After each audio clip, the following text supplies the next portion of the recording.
toujours un plaisir de vous retrouver sur Médian pour ce nouveau numéro du débrief. Merci de nous rester fidèles.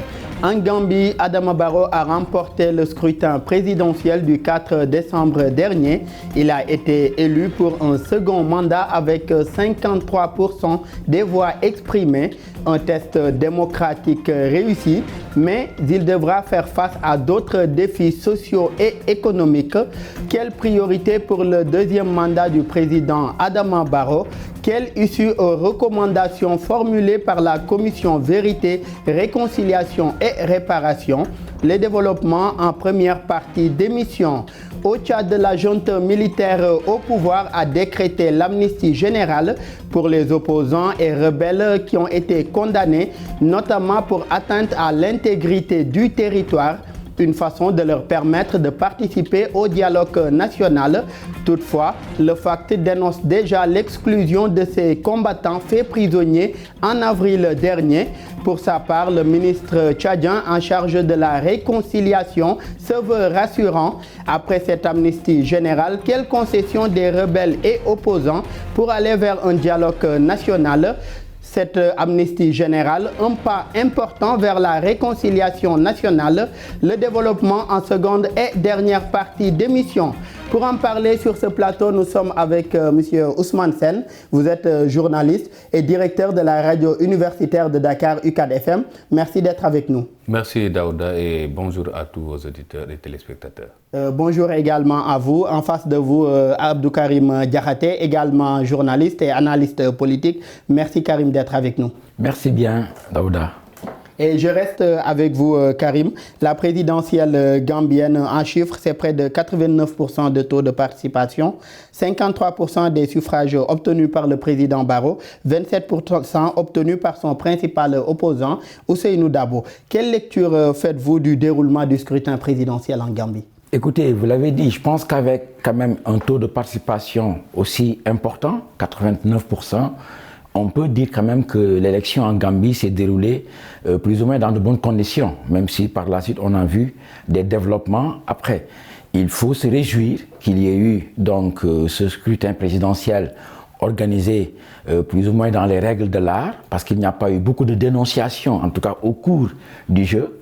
Il a fallu effectivement la sortie des premiers résultats pour voir certains opposants contester la réélection du président Adama Barrow. Mais ce qu'il faut retenir, c'est la maturité politique du peuple gambien, de mon point de vue, qui quand même a pu montrer quand même à la face du monde qu'il fallait effectivement amorcer un changement, mais dans la paix. Donc un test démocratique réussi par Adama Barrow avec l'organisation de ce scrutin-là. Absolument, on peut le dire, parce qu'en réalité, le président Adama Barrow n'avait peut-être pas une alternative crédible en face de lui, mais il faut dire que lui-même paraît plus ou moins surpris de ces résultats qui quand même le montrent quand même, en tout cas devançant de très loin son principal challenger Ousseynou Dabo.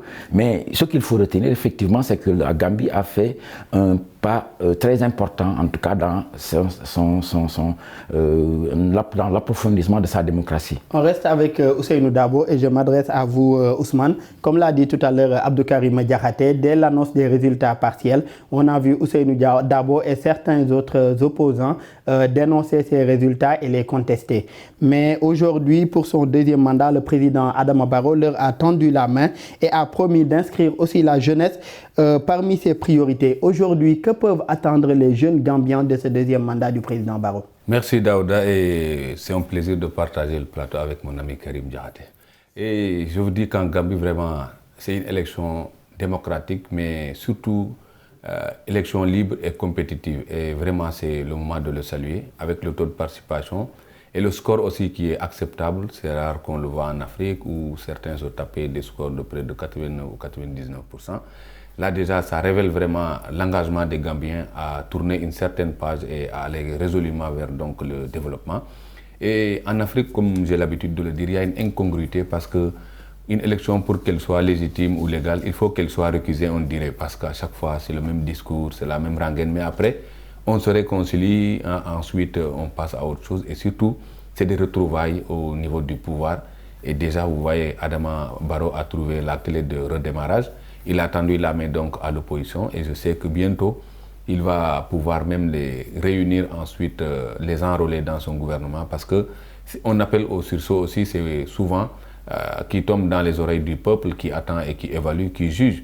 Et ils n'accepteront pas peut-être d'être indexés comme ce qui empêche de tourner rond en Gambie. Et ce qui veut dire que donc, je pense, cette fois-ci, c'est vraiment une élection qu'on peut saluer.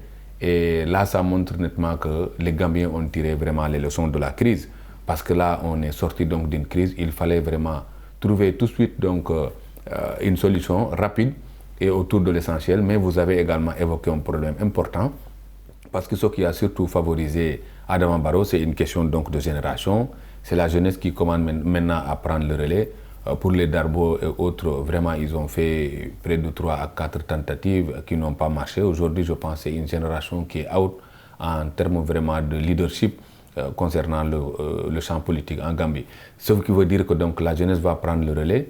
Et Adama Barrow aussi, je pense qu'il est conscient également de la montée de la jeunesse et également même des femmes. Hein, parce que là, il faut le souligner, en Gambie également, les femmes ont été trop ostracisées et c'était donc une couche très pauvre qui n'avait pas de décision. Mais on voit de plus en plus maintenant des femmes qui émergent sur le champ politique et qui commencent maintenant à marquer leur territoire.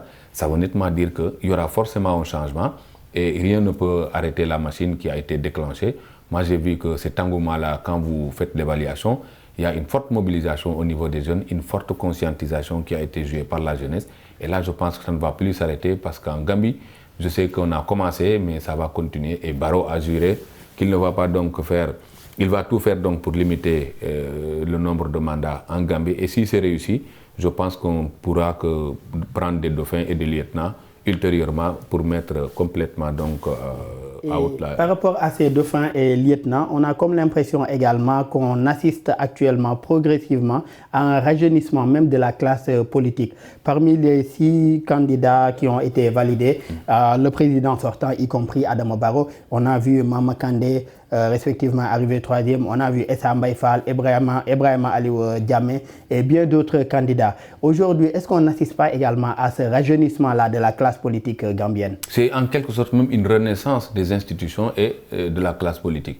Parce que là, on a vu une justice au moins qui a été libre, indépendante au point de se tromper même sur la validation des candidatures et de faire marche arrière. Parce que là, c'est une justice maintenant qui sait dire oui et qui sait dire non. Une justice qui marche sur ses 2 pieds, c'est-à-dire la sérénité et l'indépendance.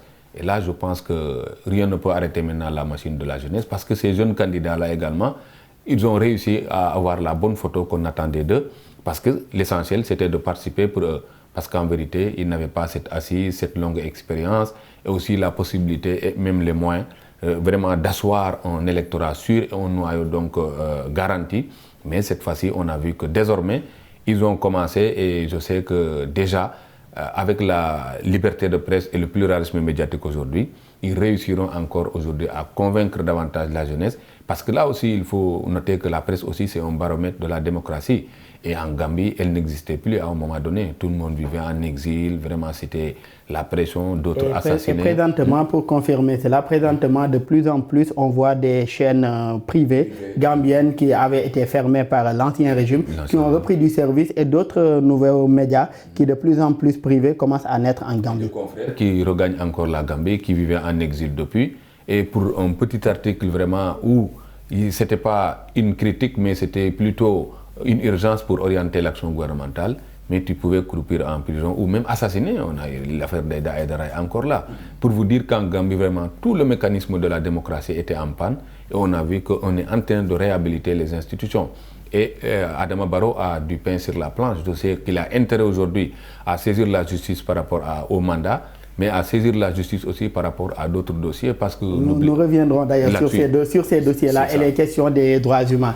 Karim, cette victoire du président Adama Barrow, est-ce qu'elle peut être liée ou reliée au pacte qu'il y a eu avant la présidentielle avec l'APRG, le parti de l'ancien président Yahya Jammeh? Absolument. En fait, quelque part, on peut effectivement penser que le président Adama Barrow a joué un véritable stratège. À un moment donné, il s'est plus ou moins allié avec le parti de l'ancien président Yahya Jammeh, avec la PRC, l'Alliance patriotique pour la réorientation et la construction. Et il a fait en sorte que donc, ces partisans du président Jammeh on pensait que le président Adama Barrow pourrait éventuellement permettre, dans le cadre d'un autre mandat, faire en sorte que le président, donc son prédécesseur, puisse revenir. C'était des tractations, les gens le disaient.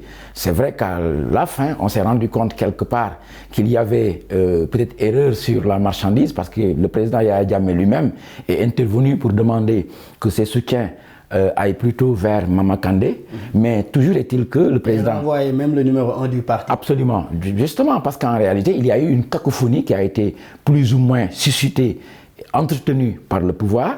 Je disais que le président Adama Barrow a fait preuve de stratégie.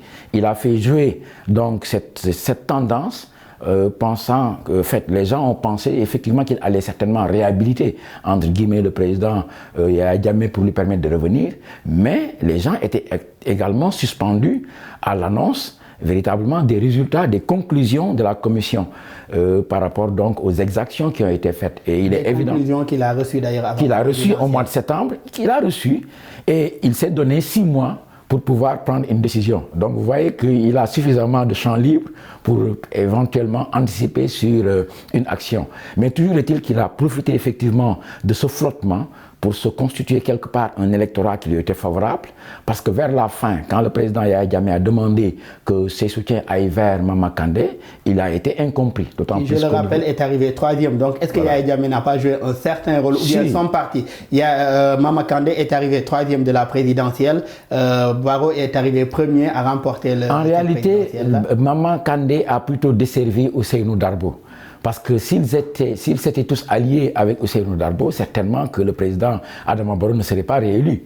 Mais c'est parce qu'effectivement, Mama Kandé représentait une certaine force et une certaine jeunesse par rapport donc aux deux mammouths, quelque part, même si le président Adama Barrow, quand même, en âge, est beaucoup plus jeune que Ousseynou Darbo, son ancien mentor. Mais toujours est-il qu'effectivement, Adama Barrow a profité de cela, et également, il y a eu, au niveau même de sa gouvernance, à un certain moment, des problèmes. On se rappelle avec le fameux slogan « 3 years Jatna », quand les gens réclamaient son départ, parce que par rapport à ses engagements qu'il n'avait pu tenir, mais il a été également aidé un peu par la crise sanitaire de Covid-19, qui n'a pas peut-être permis au pays d'aller vers le développement escompté, mais qui a fait en sorte que les Gambiens ont senti qu'avec quand même Adama Barrow, ils étaient plus sereins par rapport à un avenir incertain si éventuellement quelque chose qui ressemblerait à l'ancien régime devait revenir. Je pense que cela fait partie de ce qui a un peu contribué à sa victoire. Et aujourd'hui, Ousmane, quel avenir pour Ousseynou Dabo? On l'a dit tout à l'heure, Ousseynou Dabo, il s'oppose depuis Daouda Kairaba Diawara. Il a perdu pour la 4e fois une élection présidentielle. Quel avenir aujourd'hui pour Ousseynou Dabo et son parti, l'UDP? Bon, le malheur en Afrique est que les gens ne laissent jamais la politique, c'est la politique qui les laisse. Cette fois-ci, vraiment, la politique l'a laissé en rade. Je ne sais pas s'il a compris le message des Gambiens, parce qu'en vérité, beaucoup, avec les meetings autres, s'attendaient vraiment à la victoire cette fois-ci d'Ousseynou Darbo. Mais on a vu que jusqu'à présent, il n'arrive même pas à creuser encore l'écart. Et là aussi, comme l'a souligné tout à l'heure Karim, parce que tout ce qui touche à Jammeh est donc ennemi à Ousseynou Darbo. Et ça a desservi Ousseynou à un moment donné, parce qu'en vérité, Mama Kandé pouvait être un faiseur de roi avec vraiment son pourcentage. Il pouvait tout de suite élire Darbo au premier tour, mais avec Yahya Jammeh, et depuis que j'ai entendu l'annonce qu'il a demandé à son électorat de rallier Mama Kandé, j'ai dit que là, ça risque vraiment de faire perdre quelqu'un et d'avoir... Il a choisi le moindre mal en vérité, parce que je sais que quelle que soit l'attitude de Adama Barrow, il est plus flexible que Darbo en termes de rancune et de passé douloureux. Je pense qu'il en garde pour Jammeh ne pouvait pas être donc même négocié ou négociable. Et alors on va déjà vers des dossiers. Ce qui veut dire que Darbo aujourd'hui doit tirer les leçons maintenant, savoir qu'en vérité, sa machine est là toujours. Son parti va continuer à faire parler de lui, mais pas avec Darbo, parce que c'est une question de génération en vérité. Et ce n'est pas seulement la Gambie, mais c'est le continent qui s'est tourné résolument vers le rajeunissement de sa classe politique. Et là, ceux qui l'ont compris commencent maintenant à prendre du recul. Mais lui, s'il ne comprend pas, je pense qu'il pourra encore à nouveau être surpris, parce que je ne pense plus que ça soit possible. Parce que vous savez, l'opposant a ses promesses, a son discours. Le pouvoir n'a que son bilan. Et ça, Adama Barrow l'a compris très tôt. Et il a un bilan qui est d'ailleurs positif. parce qu'il a fait des réalisations en Gambie en se tournant vers des partenaires, en écoutant ses voisins, ses médiateurs naturels, le Sénégal notamment, sur beaucoup de plans, et ça l'a un peu aidé quand même à changer la Gambie. Parce qu'il y a jamais, lui, il avait un bilan, mais en vérité, c'est l'emballage de la dictature qui a toujours posé problème au point que les gens ne voyaient plus ses bienfaits. Et lui, il a réussi quand même à marcher de façon... Parce qu'il y a même en quittant, a voulu rester légal. Même en prolongeant son mandat de 3 mois, il a saisi l'Assemblée nationale. Et Jammeh et Barrow avaient déjà compris qu'en Gambie, désormais, c'est un pays qui marche sur des institutions. Il faut que je respecte les institutions, que je me retourne toujours vers les institutions. Lui aussi, il l'a respecté jusqu'ici. Et contrairement à Jammeh, il n'a pas cherché à brutaliser le peuple, mais il a toujours été à l'écoute et toujours démocrate parce qu'il a encaissé quand même, il a essuyé vraiment des camouflets, des attaques d'opposants, de journalistes. Mais ça déjà, ça montre au peuple que voilà l'homme qu'il nous faut parce qu'il nous faut maintenant endiguer le mal. Et là, il l'a réussi. Et voilà le résultat aujourd'hui.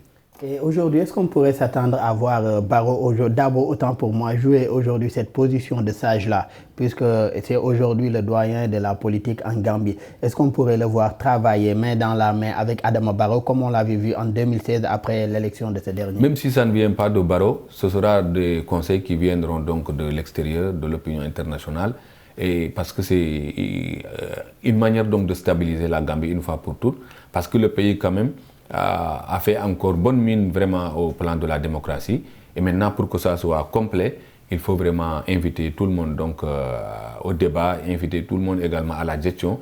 Et je pense que Darboe ne pourra pas dire non parce que déjà, il n'a plus rien à gagner en Gambie.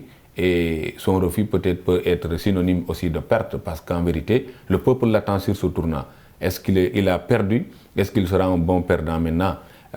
Qui se soucie de l'intérêt général et du sort de la Gambie que vraiment de ses propres intérêts. Je pense que c'est quelqu'un, en tout cas, qui ne devait plus intégrer des gouvernements ou bien des équipes gouvernementales, mais qui peut être, comme vous l'avez dit, sage ou vraiment au niveau d'une institution qui peut-être est l'instance de décision, de réorientation de la politique. Et il peut même être un soldat de l'ombre parce que l'essentiel, c'est que ça soit codifié de façon claire et pour que le peuple en soit informé, puisque c'est le peuple qui est légitime qu'il soit vraiment au courant de tout ce qui se fait. Sinon, il est complètement sur une pente descente et là, rien ne peut l'arrêter maintenant. Je pense que c'est la fin vraiment de sa mission politique. Ce qui lui reste maintenant, c'est rallier un État et servir un État, c'est-à-dire servir son pays. Mais en politique, il ne peut plus se servir et il ne peut pas servir grand-chose. Karim, après son élection pour un deuxième mandat, le président élu Adama Barrow avait convié la presse à une séance de questions-réponses, l'occasion pour lui de faire le point sur son deuxième mandat, c'est-à-dire quelles seront ses priorités. Il a parlé des infrastructures qui figurent en bonne place. Selon vous, pourquoi ce choix ? Déjà de miser sur les infrastructures. On le sait, il a commencé dès son premier mandat à poser un certain nombre d'actes, surtout pour ce qui est des infrastructures. Pourquoi ce choix? Bon, c'est tout à fait normal qu'il puisse un peu se projeter dans un avenir proche, plus ou moins. Mais en réalité, le problème de la Gambie, ce n'est pas seulement le domaine des infrastructures qui doit importer. Il faut se dire que la Gambie, en fait, est un pays qui repose sur 3 piliers. Une agriculture qui est sujette un peu à la pluviométrie, un tourisme qui, bon an, mal an, donne à peu près 17% du produit intérieur brut, et surtout de l'apport également de la diaspora gambienne, qui donne jusque pratiquement le quart du produit intérieur brut. Par conséquent, il faut forcément trouver les moyens de faire marcher la machine, de faire tourner donc les choses. Et on s'est rendu compte effectivement avec une croissance économique qui tourne autour de 6%, ces dernières années, la Gambie a effectivement les moyens plus ou moins d'aller vers son émergence. Mais il faut considérer que peut-être il est un peu fouetté par le voisinage. C'est vrai qu'avec le Sénégal, la Gambie a pu faire des infrastructures comme le pont de Farafenni, une infrastructure qui était attendue depuis très longtemps. On en parlait depuis le président Daouda Kairaba Diawara. Du temps du président Yahya Jammeh, c'était également quelque chose qui était annoncé, mais qui n'a jamais été suivi d'effet. Et c'est avec le président Macky Sall que la Gambie a pu avoir, en tout cas avec le Sénégal, un cordon ombilical qui nous lie et qui, ma foi, resserre donc les liens multiséculaires entre nos deux pays. Mais il faudrait dire qu'en fait, si le président Adama Barrow parle des infrastructures, c'est pour peut-être agir un peu dans la conscience des Gambiens, pour leur dire qu'en fait nous avons besoin d'aller vers l'émergence tant souhaitée comme notre voisin du Sénégal ou autre. Mais il est évident que pour parler d'infrastructures, il faut d'abord qu'il y ait un existant. Et de ce point de vue-là, les infrastructures touristiques, je veux parler en fait de toutes les structures qui ont été mises en place dans ce pays-là, ont beaucoup souffert de cette intransigeance du président Yahya Jammeh. Pendant plus d'une vingtaine d'années, le pays était presque cloîtré entre quatre murs. Il était difficile de tirer véritablement toutes les ressources nécessaires, en tout cas par rapport à cette manne, à la manne touristique. Et le président Barrow a une carte à jouer dans ce cadre-là. Des infrastructures, donc au plan du tourisme, au plan donc en tout cas de faire en sorte que le pays puisse avoir les outils nécessaires pour son développement, mais aller surtout vers une agriculture qui puisse nourrir son homme. Parce qu'il faut aussi se dire que plus de 60% de la population gambienne est rurale. Par conséquent, il faut faire en sorte que cette population se retrouve et surtout que la jeunesse gambienne puisse avoir également des perspectives d'avenir. Ousmane, vous aviez commencé tout à l'heure à parler des questions de droits humains et de justice. Nous en venons d'ailleurs. Après réception du rapport de la Commission gambienne Vérité, Réconciliation et Réparation, quelle suite aujourd'hui donner aux recommandations issues de cette commission-là pour ce quinquennat? Bon, là, c'est une question très délicate pour Adama Barrow, parce que aussi, vous savez, en Afrique, il y a une façon de gérer les dossiers et il y a une façon aussi de gérer les crises. Mais puisqu'il y a des organismes internationaux qui s'occupent du dossier, lui, il doit attendre les conclusions et ensuite saisir la justice pour une bonne séparation des pouvoirs. Mais même en se prononçant sur la question, c'est déjà un véritable problème parce que là, on peut y voir une interférence et tout de suite, donc, il peut y avoir retour de flamme. C'est pourquoi il doit être encore prudent et il est à son second mandat après donc celui de la transition. Cette fois-ci, donc, je pense, il doit pouvoir marquer carrément la ligne par rapport à la séparation des pouvoirs. C'est un dossier très complexe, alors qu'en Gambie, on attend trois choses: justice, équité, équilibre. Parce que c'est ça qui manquait en vérité. Heureusement qu'on n'est plus dans la Gambie des deux Gambies, comme je l'appelais, parce que soit tu es pro, soit tu es anti. Et là, ça a commencé déjà à poser des problèmes, même un problème ethnique au sein de la Gambie. Mais aujourd'hui, on a réussi quand même à réunifier les Gambiens, à réunifier le cœur et à les désarmer par rapport à ce qui s'est passé. Et lorsqu'on a entendu tout le monde, laisser les gens vraiment exprimer leur colère, leur douleur, notamment donc les junglers qui étaient donc préposés à ces assassinats, à ces massacres. Et on a vu que ce sont des gens vraiment qui ont été choisis par le sort. Ce n'était pas leur intention, mais il fallait tuer ou être tué. Et tout cela, la justice internationale peut... Et par rapport à ces massacres-là, est-ce qu'on pourrait s'attendre à ce que justice soit faite, surtout pour ce quinquennat-là, puisque les Gambiens, autant pour moi, attendent également Barrow sur ce point, parce que beaucoup ont perdu soit des époux, des parents et autres, et ils veulent aujourd'hui que justice soit rendue. Aujourd'hui, est-ce que cela pourrait être possible pour ce quinquennat de Barrow? Parce que déjà, ça peut être à l'origine même de points de friction avec ses voisins, parce que là, il y a des gens qui veulent vraiment marcher en vitesse vers ce procès, mais je sais que Barrow aussi sera un peu prudent. Parce que tu sais aussi, gérer un pouvoir, c'est avant, pendant et après. Parce qu'il y a des dossiers qui vous poursuivent le soir de la chute ou de la retraite. Vraiment, vous êtes sur un pliant, mais il y a le rétroviseur encore qui vous invite à regarder. Et là, on l'a vécu ici. Comme Diouf, Ouad, ils ont toujours évité le dossier Abré, qui a été finalement jugé sous le régime de Macky Sall. En Gambie également, en tout cas, Adama Barrow a des conseils au point qu'il ne pourra pas ou il ne voudra pas porter vraiment ce dossier Jammeh sur sa tête, parce qu'en vérité aussi, il faut savoir qu'on est président pour un temps et il y a toujours un tribunal donc temporaire. Et après aussi, tu n'es pas exempt de reproches ou bien de poursuites. C'est pourquoi donc, pour ce quinquennat en tout cas, il va manœuvrer. Et s'il a une marge de manœuvre suffisante, je sais qu'il va éviter le dossier. S'il ne l'a pas maintenant par des pressions au plan, parce qu'il y a des facteurs endogènes liés à des coutumes, à des croyances, mais il y a les facteurs exogènes qui sont aussi très très très forts. Et là, s'il n'arrive pas vraiment à avoir la marge de manœuvre suffisante, il va passer au procès, mais c'est un procès qui ne sera pas porté par la Gambie et les institutions gambiennes, mais peut-être quelque chose qui ressemblerait aux chambres africaines extraordinaires du Sénégal, un tribunal ad hoc, un tribunal ad hoc qui pourra vraiment gérer la question sans pour autant que la Gambie soit maître d'œuvre ou regardée sous le charme de J'en viens à vous, Abdou Karim Diakhaté. Après sa réélection en 2021 et après avoir battu Jammeh démocratiquement en 2016, peut-on attendre de Barrow que pour ce quinquennat, il mène les réformes nécessaires pour mettre la Gambie sur les rampes de la démocratie et de la bonne gouvernance et du développement également, et se retire pour organiser d'autres élections démocratiques, puisqu'il a réitéré à la suite de son élection pour un deuxième mandat qu'il voudrait limiter les mandats en Gambie à 2? Oui, en fait, je pense qu'on peut s'attendre à ce qu'il y ait une rupture dans la gouvernance du président Adama Barrow. Il faut se rappeler que son premier mandat a été marqué par des revirements. Dans un premier temps, il avait annoncé qu'il ne ferait que 3 ans. Par la suite, il s'est plus ou moins, en tout cas, dédié pour revenir, disons, constater la réalité des faits. Il s'était aussi engagé à faire en sorte qu'il y ait une réforme de la Constitution. Et cela n'a pas été suivi d'effet. Au rejet de l'Assemblée nationale. Absolument.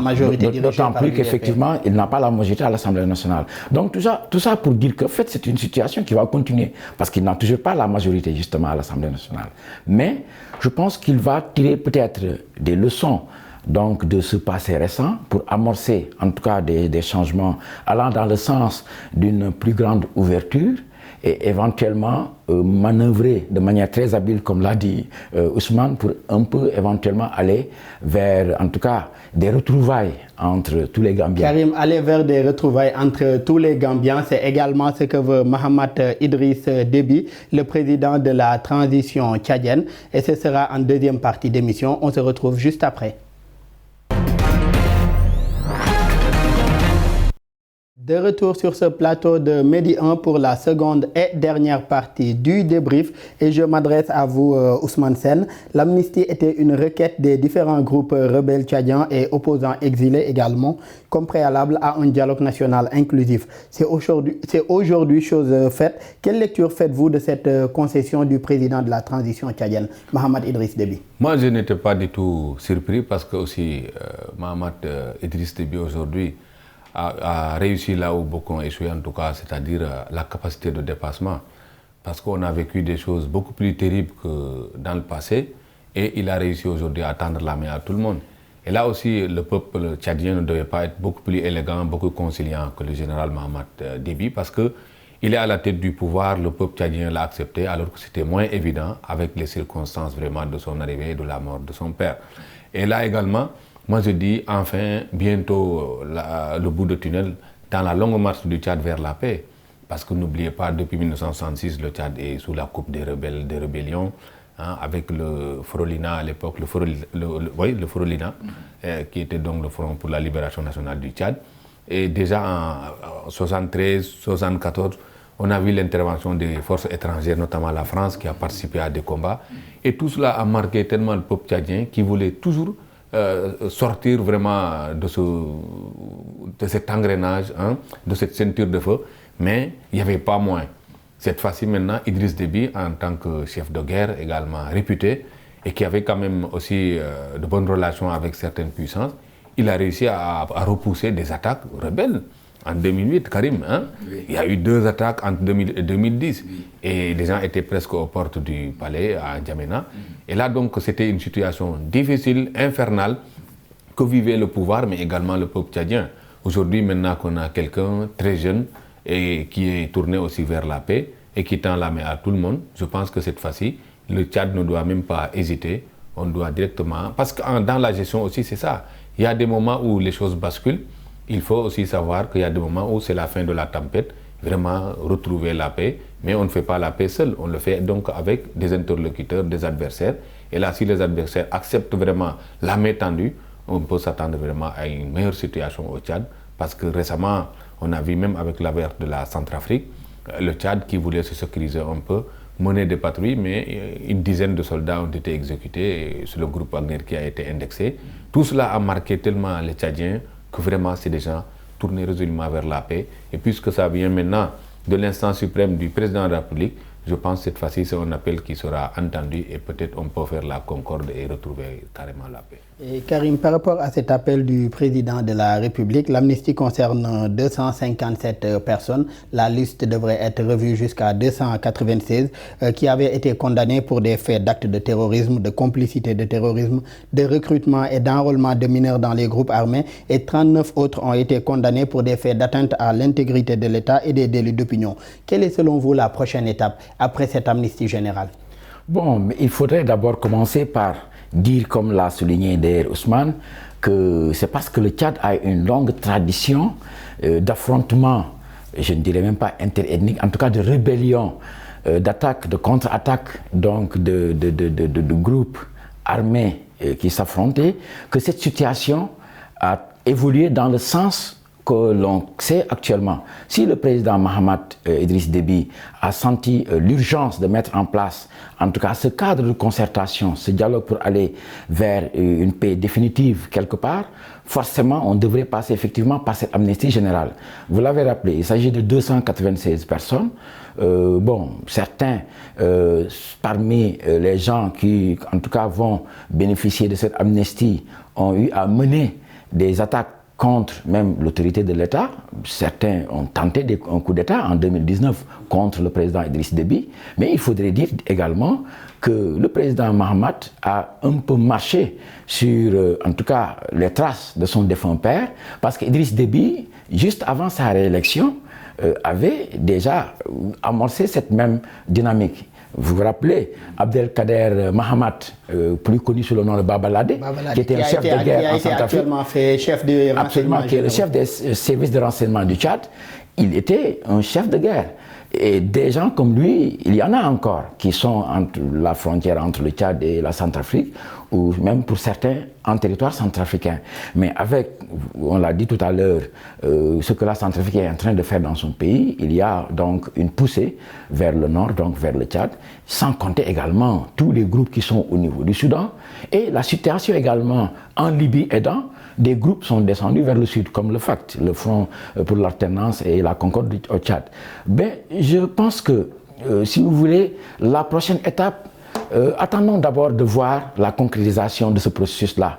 Parce qu'on est en train de dire, j'ai entendu récemment un dirigeant du FACT dire que tout le monde n'était pas pris en compte. C'est là où je voulais en venir. C'est d'ailleurs le président du FACT, Mahamat Mahdi Ali, qui dénonce l'exclusion de ces hommes faits prisonniers lors des attaques d'avril dernier. Mais toujours le ministre de la Réconciliation, ou bien en charge de la réconciliation au Tchad, s'est voulu rassurant, faisant savoir que cette première liste ou ces premières listes concernent les personnes qui avaient été arrêtées en 2019 et que ceux arrêtés en 2021, il n'y a pas d'inquiétude à se faire.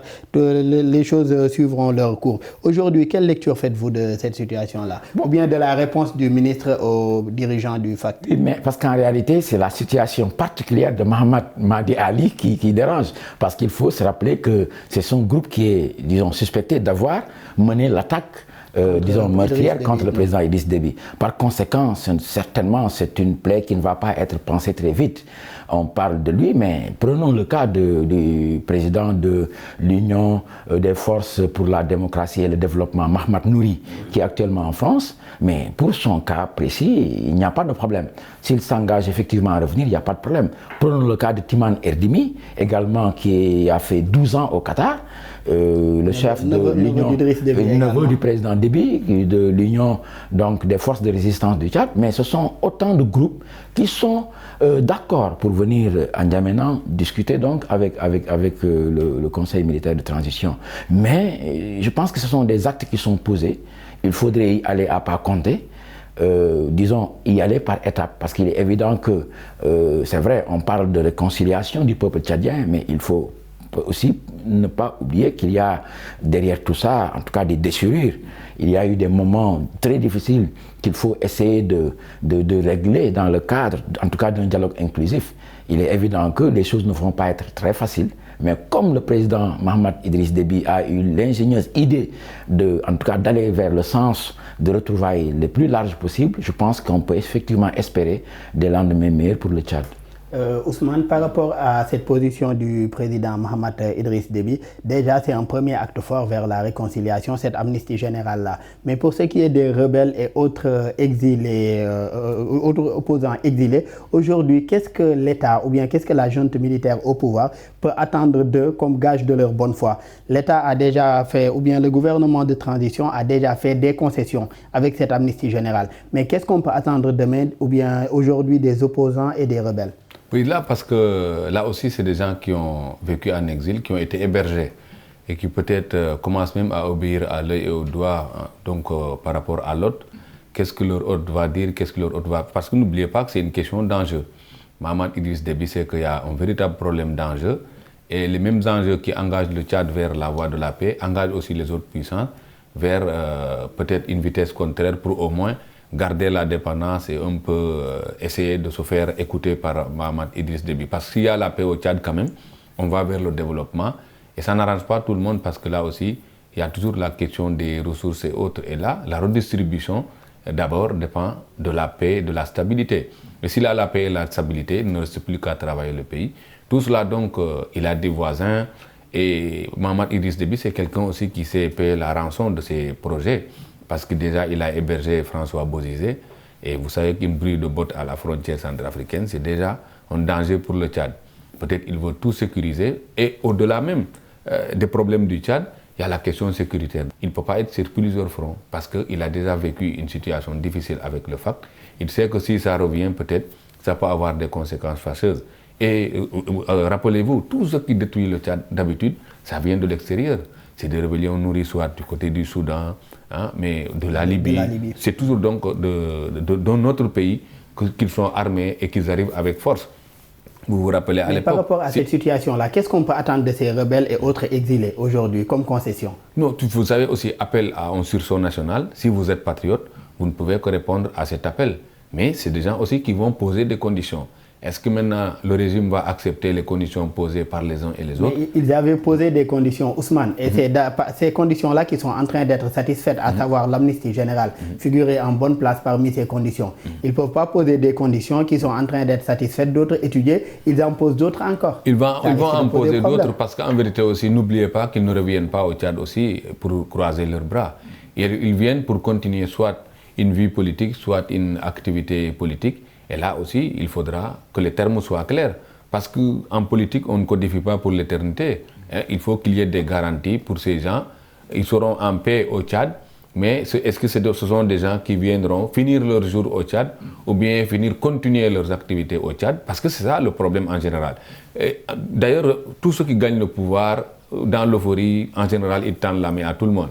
Mais certains, ils reviennent, mais c'est pour vraiment jubiler, aller à la conquête du pouvoir. Alors que le Tchad, ce n'est pas un autre pays. Actuellement, avec la question sécuritaire, je pense que s'il n'y avait pas un général à la tête du pays, on allait assister à un autre Tchad. Ce qui veut dire que tout le monde ne peut pas être invité quand même dans le gouvernement, dans la gestion du pouvoir. Mais s'ils veulent revenir maintenant parce qu'ils ont passé plusieurs années à l'extérieur et qu'ils veulent regagner leur pays, mais là, ça ne doit pas poser de problème. Mais parfois, je vous dis que cela ne vient pas souvent des Tchadiens, mais de ceux qui ont hébergé ces Tchadiens et qui posent souvent des conditions parce que certains étaient déjà dans d'autres activités, dans d'autres entreprises. Est-ce que c'est des choses qui peuvent exporter encore au Tchad, continuer leur activité? Là aussi, c'est une grande question. Et il faut sonder aussi le peuple tchadien parce que Mohamed Idriss Déby est en train de prendre des décisions. Certainement, il sait qu'il peut profiter maintenant de l'euphorie du pouvoir et du retour de la stabilité pour poser plusieurs jalons, mais ultérieurement, ça peut créer des grincements de dents au sein de l'opposition. Parce que n'oubliez pas que la préoccupation de ces rebelles à l'extérieur n'est pas la même que celle des opposants actuellement au Tchad. Et ils ont élevé la voix à plusieurs reprises. Tout à fait. Abdou Karim Diakhaté, la question de l'amnistie générale, est-ce que cela ne règle juste pas une partie de la question des politico-militaires? Je m'explique. Il y en a qui ont pris les armes et qui ont été condamnés, mais il y a d'autres également, comme ceux que vous avez cités tout à l'heure, qui sont suspectés d'avoir même causé la mort du maréchal Idriss Déby Itno. Pour cela, est-ce qu'il ne faudrait pas une dérogation spéciale? Oui, dérogation, je pense que tout ça peut être inclus dans le dialogue inclusif qui sera mené. Parce qu'en fait, il faut d'abord s'asseoir, discuter des modalités de cette amnistie, si l'amnistie est décrétée, parce qu'en fait, ça a été pris dans un cadre solennel. En Conseil des ministres, le président a effectivement annoncé qu'il y aurait une amnistie générale. Par conséquent, il faut quand même lui accorder la bonne foi. Mais je voudrais quand même, pour un peu compléter ce que Ousmane disait tout à l'heure, rappeler que cette amnistie, en tout cas ce besoin de réconciliation, de retrouvailles, a un coût. Et souvent, c'est un coût financier. Vous étiez en train de vous demander qu'est-ce qu'il faudrait du côté des autres, des groupes armés, des rebelles. Mais s'ils reviennent, c'est pour être insérés certainement dans la société tchadienne, pour pouvoir mener des activités. Et il faut dire que les autorités tchadiennes ont fait preuve quand même de leur bonne volonté, avec le président Mahamat Idriss Déby en tête, mais c'est la communauté internationale et la France en particulier qui traînent les pieds. Parce que beaucoup s'étaient engagés à soutenir le processus. Mais jusqu'à présent, le président tchadien s'est rendu en France récemment et rien n'a encore bougé. Alors que de son côté, il s'évertue à respecter en tout cas la parole et faire en sorte qu'effectivement tous les groupes armés qui le désirent puissent revenir en toute tranquillité. Aujourd'hui, quel devrait être le rôle de la communauté internationale dans l'accompagnement vers ce dialogue national inclusif au Tchad? Mais le rôle de la communauté internationale est entier, parce qu'en réalité, le Tchad est quand même, bon, Ousmane l'a rappelé, c'est un pilier, c'est, si vous voulez, un bouclier contre l'insécurité au Sahel. On a vu tout ce qui a été fait du temps du président Idriss Déby et qui continue d'être fait. Ce qui se passe actuellement au Sahel, de mon point de vue, a été plus ou moins, disons, quelque part adouci, pour ne pas dire atténué par l'intervention tchadienne. Il faut s'en féliciter. Et cela a un coût. Et ce coût-là, malheureusement, bon, ce n'est pas seulement un coût financier, parce qu'on a pu voir le coût humain, mais de l'autre côté également, il y a des sacrifices à faire des deux côtés. Et la communauté nationale devrait aider, appuyer ses efforts en montrant déjà son engagement à venir quelque part encadrer ce dialogue, ne pas laisser les Tchadiens seulement entre eux en discuter, parce que de ce qu'il en sortira pourra éventuellement concerner pratiquement toute la sous-région, mais surtout apporter les moyens financiers nécessaires un peu à la réinsertion, faire comme ce qui a été fait en Côte d'Ivoire avec le système du DDR, des engagements, démilitarisation, démobilisation et réinsertion. Tout ça, maintenant, c'est ce coup-là dont je parle. Faire en sorte qu'effectivement les groupes armés qu'ils désirent puissent être suffisamment appuyés, rassurés, pour que véritablement ce dialogue puisse se faire dans de très bonnes conditions et qu'on aille véritablement vers, en tout cas, une pacification du terrain politique au Tchad et qui ne parle pas de groupes militaro-politiques, mais juste d'opposition tchadienne, que ces groupes peuvent effectivement aller se muer en parti politique et participer aux jeux politiques comme, en tout cas, toutes les entités au Tchad. Ousmane, d'autres sujets de préoccupation présentés au gouvernement par les rebelles n'ont pas encore trouvé de réponse. On peut citer la déclaration d'un cessez-le-feu, l'arrêt de la répression des manifestations pacifiques ou encore la poursuite contre les criminels de guerre suivie d'un pré-dialogue. Aujourd'hui, quelle suite donner à ces autres revendications après l'amnistie générale? Voilà le véritable problème, parce que même quand on parle d'amnistie générale, c'est pour les auteurs, mais les victimes aussi ont leur mot à dire. Et là, est-ce qu'ils vont pardonner ou bien elles sont prêtes à tourner la page? Ça, c'est un problème. L'autre problème, vous l'avez souligné, parce qu'il faut toujours concilier liberté et responsabilité, mais également opposer la démocratie à l'anarchie. Parce que quand on dit l'arrêt des répressions des marches, mais quelle forme de marche? Une marche qui peut aboutir vraiment à des saccages, à des morts d'hommes. L'État aussi a le monopole de la violence organisée. Et là, il va continuer à exercer son monopole et sous toutes ses formes. Ce qui veut dire qu'en vérité, on est là, on vient de commencer, mais dans le dialogue et la médiation, il ne suffit pas de commencer, mais il faut savoir continuer. Mais comment continuer avec qui? Parce que la communauté internationale a un rôle à jouer, vous l'avez dit, mais la communauté internationale a une contrainte effective, c'est-à-dire l'ingérence. Et l'ingérence aussi, c'est quand ça l'arrange, parce que si ça ne l'arrange pas, elle déclare le droit à l'ingérence humanitaire. Mais parfois, elle prend du recul pour parler de non-ingérence dans un État, alors qu'en vérité, il y a des principes. Toutes les institutions ont des principes qui les permettent aujourd'hui de faire appliquer la loi un peu partout, ont des principes également pour tordre la main même à un État. Mais parfois, c'est l'application des textes qui pose problème, parce que c'est parfois sélectif, on se concerte quelque part, on laisse une marge de manœuvre pour l'un, on interdit à l'autre et finalement, ça crée encore des frustrations. Est-ce que la proposition de Diakhaté ne pourrait pas être une solution? La question la question des finances, en fait, de l'accompagnement financier, est-ce que cela ne pourrait pas être un début de solution pour les victimes de ces répressions-là ou bien pour les victimes de cette guerre civile qu'a connue le pays? Parce qu'on l'a vu ailleurs, c'est-à-dire les gens ont donné des indemnités, il y a eu l'indemnisation des victimes, mais par la suite, il y a toujours la rancune qui refait surface. Et n'oubliez pas que avant la mort d'Idriss Déby, un opposant quand même a perdu sa mère et ses frères qui ont été assassinés, oui, à l'époque. Et là également, vraiment, c'est quelqu'un peut-être qui aujourd'hui est habité par un autre avis même, un autre sentiment, contraire à ce qu'on est en train d'organiser aujourd'hui. L'appel de Mahamat Idriss Déby, c'est un excellent projet, c'est également salué de tous, mais ce n'est pas vu du même œil au Tchad. Et là également, le Tchad, c'est un pays où les choses peuvent passer tout de suite du blanc au noir, parce qu'on ne sait même pas d'où est-ce que ça vient. On ne sait même pas, pendant les assises, pendant ces interrogations, qu'est-ce qui va se passer. Parce que les rebelles, ils appellent à une amnistie générale, mais la plupart refusent aujourd'hui de déposer les armes.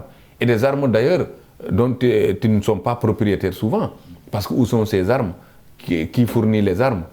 Et là, c'est la grande question maintenant. Parce que les facteurs exogènes sont plus importants dans ces questions d'insécurité aujourd'hui en Afrique. Aujourd'hui, on a vu dans les années 70-73 une armée française qui combattait aux côtés de troupes tchadiennes. Maintenant, il y a une autre forme qui habite maintenant les puissances, avec l'affaire du groupe Wagner.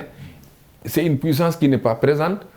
On dit une société privée ou bien milice privée, mais en vérité, sous la coupole de qui ou bien sous les financements de qui. Et aujourd'hui, par rapport à cette question étrangère-là, est-ce qu'il ne faudrait pas aussi revoir la question de notre souveraineté, surtout militaire? Parce que de là à sous-traiter sa défense à des pays étrangers ou même à une force privée étrangère, Karim, est-ce que cela ne pose pas aussi une question de souveraineté? Mais absolument, c'est un problème, un véritable défi pour pratiquement tous les pays africains. Mais la réalité est là, véritablement, c'est difficile à l'admettre, mais la plupart de nos États n'ont pas souvent les moyens de leur politique, en tout cas du point de vue militaire. C'est d'ailleurs la même situation qu'on voit au Mali, avec donc ces différentes interrogations autour, en tout cas, de l'intervention de ce groupe privé russe Wagner dont on parle, mais de l'autre côté également, il y a ces mêmes groupes qui interviennent pour d'autres puissances dans d'autres sphères du monde. Donc le problème reste entier.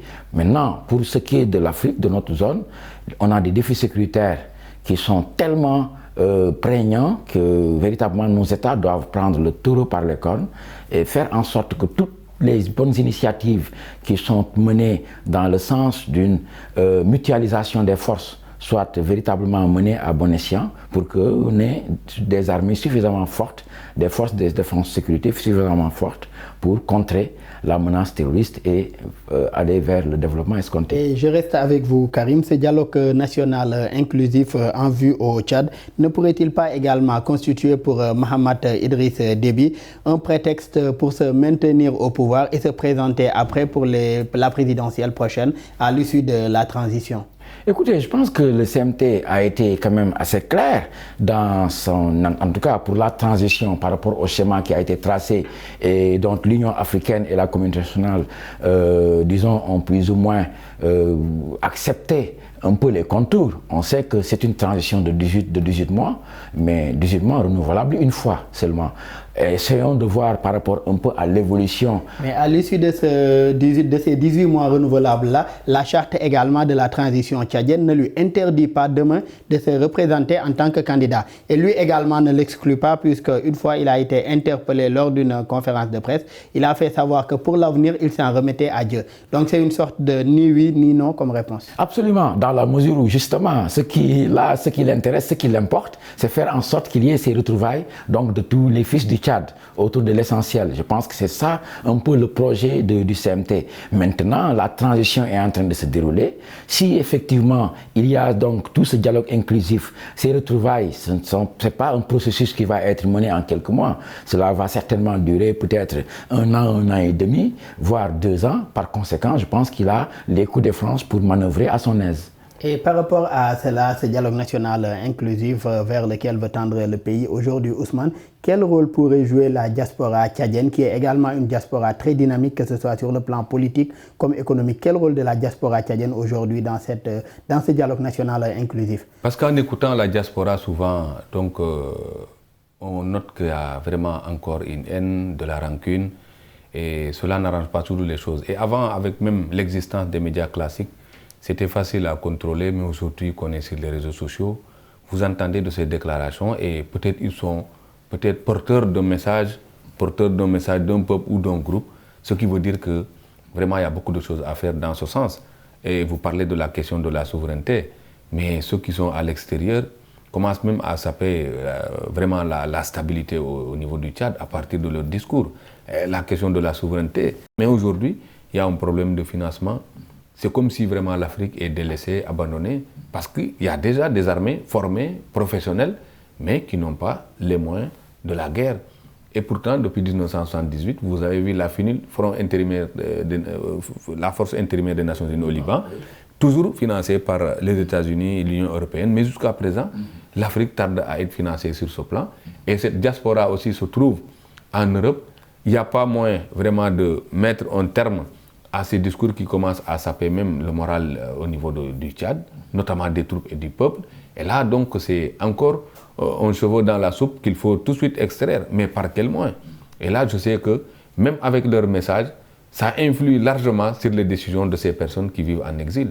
L'opposition politique a un discours presque plus armé que cette diaspora, et peut-être c'est inspiré par ces fils du Tchad qui sont à l'extérieur et qui ont la liberté. C'est pourquoi je disais qu'il faut opposer la démocratie aussi à l'anarchie. Et là, ça se fait à l'extérieur et ça peut arriver aussi à l'intérieur.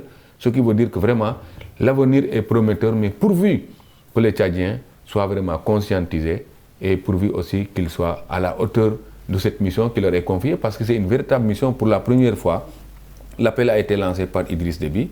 Entre-temps, il y a eu des escarmouches qui ont complètement bloqué. Son fils maintenant est venu, il veut vraiment continuer et tout de suite même régler la question, mais sincèrement, il marche seul et il doit être conseillé aussi dans ce sens. Il faudrait aussi que les Tchadiens aillent vers la cohésion sociale ou bien aller vers l'unité nationale avant aujourd'hui de parler de ce dialogue-là national inclusif. Et j'en viens à vous, Abdou Karim Diakhaté, puisque nous en serons bientôt à la fin de cette émission. La décision d'Amnesty Générale intervient à peine quelques semaines après la nomination de l'ancien numéro 1 des rebelles, on l'a dit tout à l'heure, Abdelkader Mohamed alias Baba Ladé, à la tête des services de renseignement du Tchad. Allons-nous aujourd'hui vers une réunification du clan Déby, si je peux l'appeler ainsi, si l'on sait que certains des rebelles amnistiés sont soit des neveux ou parents du maréchal Idriss Déby? Oui, je le pense, parce qu'en réalité, il y a eu toujours, disons, des mouvements centrifuges de ce côté-là. Vous parlez de Abdelkader Mohamed Baba Ladé, mais il y a aussi le cas des frères Erdimi. Je pense qu'une, en tout cas, solution est en cours, les gens en parlent, et il y a le cas également de Mohamed Nouri. Donc en fait, si vous voulez, le Tchad quelque part, c'est une grande famille plus ou moins disloquée, mais il y a encore des ressorts pour essayer de ressouder tous ces liens-là, mais toujours en gardant à l'esprit également que c'est un pays de tradition guerrière. Ce sont des choses auxquelles nous sommes habitués. Espérons que cette fois-ci sera la bonne. On espère que cette fois-ci ce sera la bonne et que les Tchadiens vont aller vers un dialogue national inclusif et que le peuple tchadien va se retrouver autour de l'essentiel, à savoir l'unité nationale. C'était tout pour ce numéro du débrief. Merci de l'avoir suivi. Merci également à l'équipe technique qui nous a permis de le préparer. Je rappelle juste qu'on recevait Ousmane Sen, qui est journaliste et directeur de la radio universitaire de Dakar, UCAD FM. Merci encore Ousmane d'avoir été avec nous. Et merci également à Abdou Karim Diakhaté, journaliste également analyste politique. Merci également à vous. Merci Daouda. Merci à vous également de nous avoir suivis et très bonne suite de programmes sur nos antennes.